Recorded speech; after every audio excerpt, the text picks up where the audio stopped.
اطلع الكهرب اطلع. احنا عندنا بالاردن هيك بنسوي. مراي ولا شايف من ايش؟ ارجع زي ما انا؟ هلا الله يعافيك. شو الاخبار؟ كيف صحتك؟ والله حيو الشغلوب. شايفك الشام عنا. اسمه الشام شغلوب مش شغلوبي. شو مال السيارة؟ شو فيه؟ والله فاصل الكهرباء بس لعبك وين في كهربجي قريب؟ هون على الدوار الجاي. يلا معلم روح دز معي. يلا بسم الله. نزل لي الدبر الشوي. يلا يا رب. روح دز.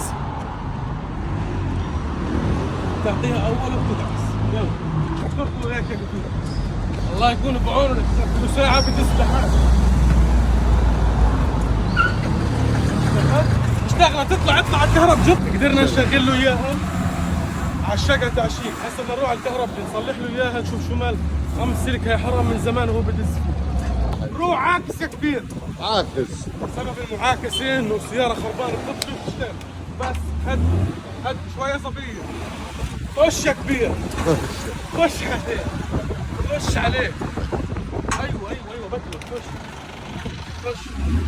ادعس بس وقف هاي الكهربجي. خش عليه بوش. وصلنا الكهربجي بالسلامة.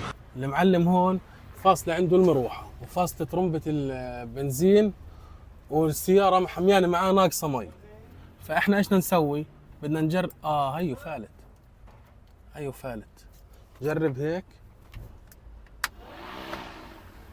معلم هاي شغلنا لك المروحة. هسه بنعطيها نكرة سلف. مش راضي تنكر.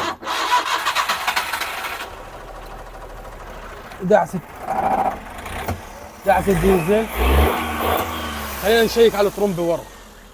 فيها السلك ملوز. معلم الصيانة لازم تعمل أول بأول. ما بزبط هيك.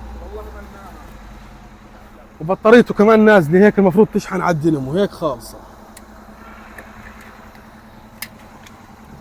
هيك صارت سيارتك خالصة معلم.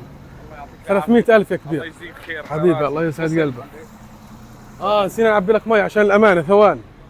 ما لازم يكون عندك ضمير وانت بتشتغل. نشغل له المروحة ونحط شوي مي. السيارات هاي الصغيرة بدك تحط مش زي السيارات الكبيرة بتسحب شوي. احنا عندنا بالاردن هيك بنسوي. والله تاخذ براحتها. هاي طريقة أردنية استخدموها عندكم بسوريا كويس. بتشفط بتشفط خاوي. هيك اخذت مي كامل. هسه ايش بنسوي؟ بنسكر الغطاي هيك بسم الله وبنجمع له الكرسي. يا هيك الكراسي يا بلا بتحطه يا كبير بروح الصوت.